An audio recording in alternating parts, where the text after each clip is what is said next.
ఈరోజు అమరావతి మన రాజధాని అన్నది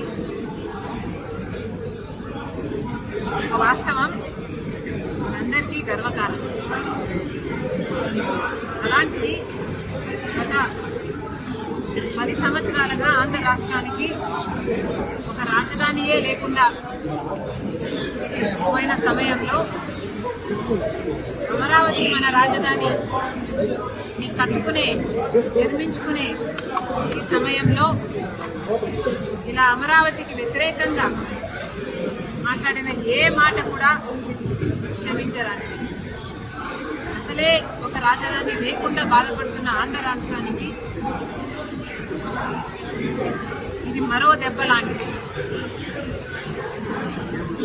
మరి అలాంటప్పుడు అమరావతి మనకంత ముఖ్యమైనప్పుడు, ఆంధ్ర రాష్ట్రానికి ఒక రాజధాని అంత ముఖ్యమైనప్పుడు ఇలాంటి వ్యాఖ్యలు చేయడాన్ని కాంగ్రెస్ పార్టీ ఖండిస్తుంది.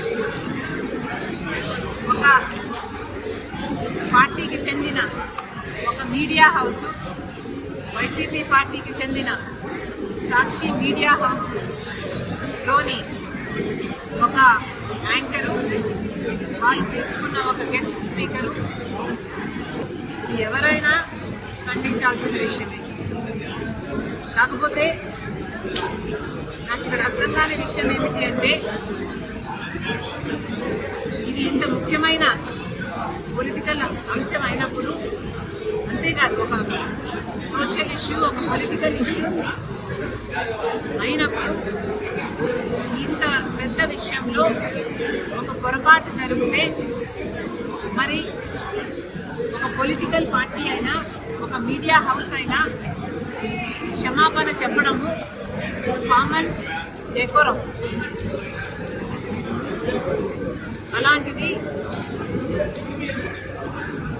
మీడియా హౌసే ఒక పొలిటికల్ పార్టీకి చెందినప్పుడు ఆ మీడియా హౌస్ చేసిన కొన్ని వ్యాఖ్యల వల్ల కోట్ల మంది ప్రజలకు ఆవేదన కలిగినప్పుడు ఆ మీడియా హౌస్ అయినా, ఆ పొలిటికల్ పార్టీ అయినా క్షమాపణ చెప్పాలి.